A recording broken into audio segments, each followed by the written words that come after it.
Ditak-ditak yang babiyayan pasibayo ing turismo, keti king barangay Inararo king Porac, kapamilataning sustainable ecotourism, apani munaning komunidad dareng aita.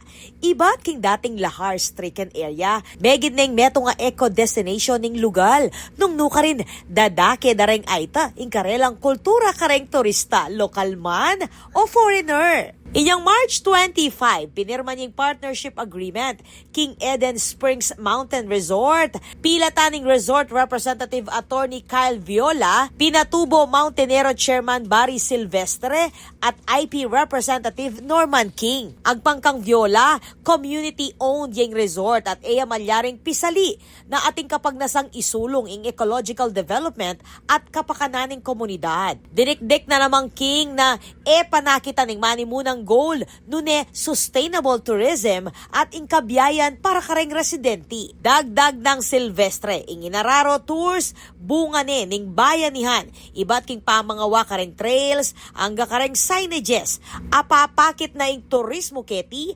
beyond the destination, nune para king mabiluga komunidad.